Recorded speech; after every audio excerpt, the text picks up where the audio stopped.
In this section, we will talk about physical layer and network layer of the software-defined access.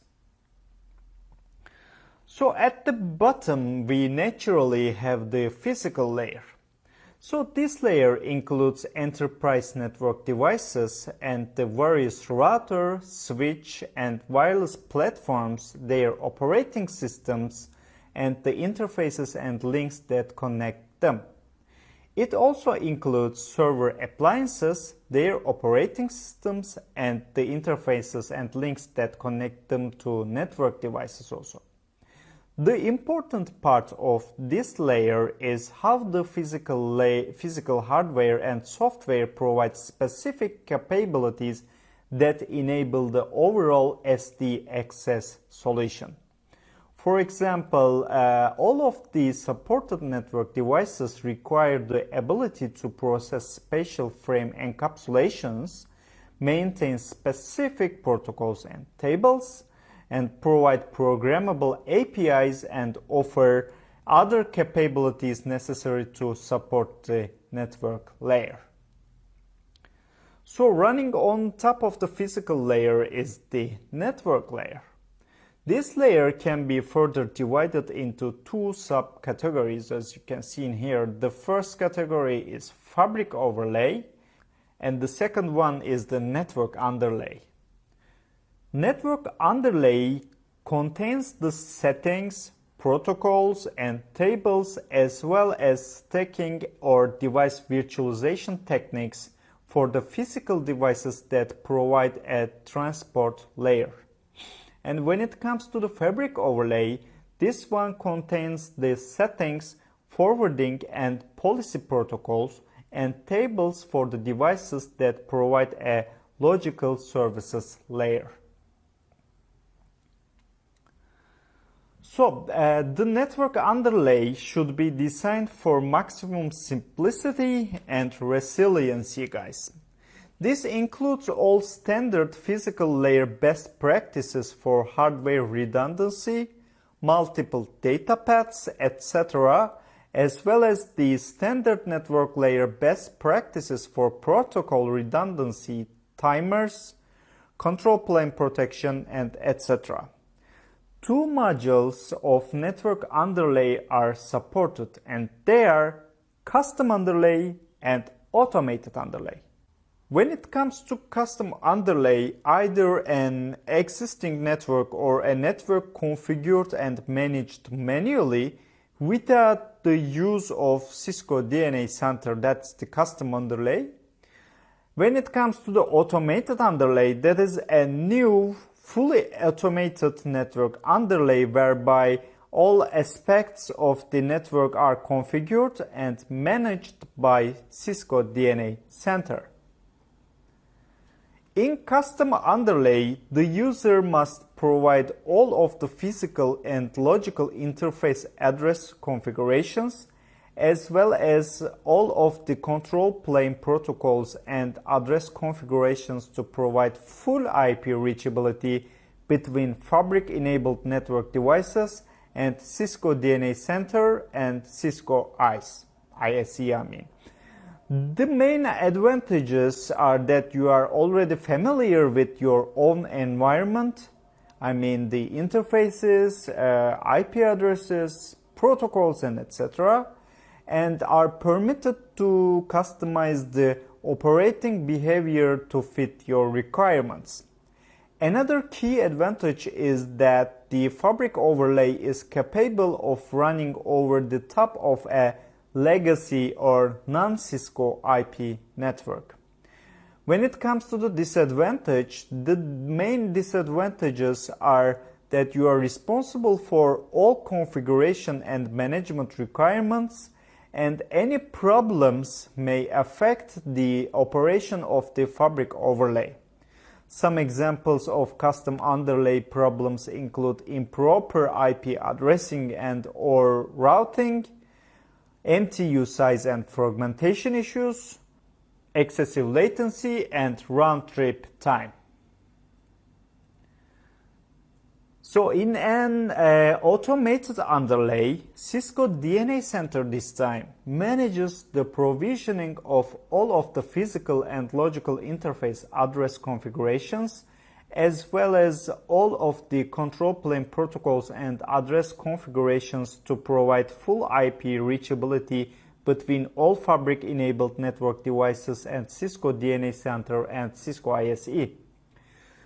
In this case, the main advantage, guys, are that you need only provide the necessary IP addresses to allow IP reachability to the external network. All other aspects of the network underlay are fully automated, including the configurations across the multiple network layers. This really eliminates the misconfigurations and reduces the complexity of the network underlay. It also greatly simplifies and speeds the building of the network underlay. So let's talk about what is the disadvantage of this method. The automated underlay's disadvantages are that you are no longer able to provide any customization. The network underlay is built to meet a standard compliance design to maximize operations. Also, the automated underlay tool does require that one seed device to be configured manually to start, from which all others will be automated. The Fabric overlay provides the infrastructure for building virtual networks with policy-based segmentation constructs, as well as providing dynamic host services for mobility and enhanced security beyond the normal switching and routing capabilities. The Fabric overlay will be fully automated regardless of the network underlay model used. This includes all necessary overlay control plane protocols and addressing, as well as all global configurations associated with the operation of the SD Access Fabric. There are three basic planes of operation in Fabric overlay, and they are control plane, data plane, and the policy plane. Control plane contains the settings, protocols, and tables for the Fabric-enabled devices that provide the logical forwarding constructs of the Fabric overlay. When it comes to data plane, that is a specialized IP and UDP-based frame encapsulation that contains the forwarding and policy constructs for the Fabric overlay. And policy plane that contains the settings, protocols, and table for the Fabric-enabled devices that provide the policy constructs over the Fabric overlay. So the primary technology used for the Fabric control plane is based on Locator ID Separation Protocol, which is LISP. LISP is an IETF standard protocol, and that is based on a simple endpoint ID, which is known as EID, to routing locator mapping system to separate the identity from its current locations. Lisp dramatically simplifies traditional routing environments by removing the need for each router to process every possible IP destination address and route. It does this by moving remote destination information to a centralized map database that allows each router to manage only its local routes. This technology provides many advantages for Cisco SD access, such as less CPU usage, smaller routing tables, dynamic host mobility, and etc. So, the primary technology used for Fabric data plane is based on VXLAN. VXLAN is an IETF standard encapsulation, guys, and VXLAN encapsulation is IP-UDP based, meaning that it can be forwarded by any IP-based network and effectively creates the overlay aspect of the SD access fabric. VXLAN encapsulation is used for two main reasons. VXLAN includes the source layer 2 header, and it also provides special fields for additional information such as virtual network VN ID and group segment ID. This technology provides several advantages for SD access, such as support for both layer 2 and layer 3 virtual topologies, the overlays, and the ability to operate over any IP-based network with built-in network segmentation and built-in group-based policy. In software-defined access, some enhancements to the original VXLAN specifications have been added, and most notably the use of security group tags. This new VXLAN format is currently an IETF draft known as Group Policy Option. So the primary technology used for the fabric policy plane is based on Cisco TrustSec. Cisco TrustSec, and specifically SGT and SGT Exchange Protocol, is an IETF draft protocol that provides logical group-based policy creation and enforcement by separating the actual endpoint identity from its actual network address using a new ID known as a scalable group tag. An SGT is a unique 16-bit ID tag and separate from the network address. This allows the user to create network policies based solely on the SGT regardless of the actual location. Also, when SGTs and VNs are combined together, we can create a two-level hierarchical policy module. SGTs allow you to create different level of network-based VN IDs and group-based SGT IDs segmentation. This technology provides several advantages for Cisco SD access, such as support for both network-based and group-based segmentations. So the operation of the fabric overlay requires several different device roles, each with a specific set of responsibilities. Each fabric-enabled network device must be configured for one of these roles. During the planning and design process, it is important to understand the fabric roles and to select the most appropriate network device for each role. There are four basic device roles in the fabric overlay, and they are the control plane node, fabric border node, fabric edge node, and the fabric wireless LAN controller. Control plane node contains the settings, protocols, and tables to provide the endpoint to location mapping system for the fabric overlay. Fabric border node contains the settings, protocols, and tables to provide internal and the external routing between the fabric overlay and the outside networks. Fabric edge node contains the setting protocols and the settings to provide wired endpoint onboarding and host mobility for the fabric overlay. Fabric wireless LAN controller contains the settings, protocols, and tables to provide this time wireless-surely endpoint onboarding and host mobility for the fabric overlay. So to understand the benefits and operation of Cisco software-defined access, you must be aware of several important concepts. As noted earlier, the software-defined access fabric is based on multiple existing technologies which you may already be familiar with, but it is important to understand how they operate and interact in software-defined access.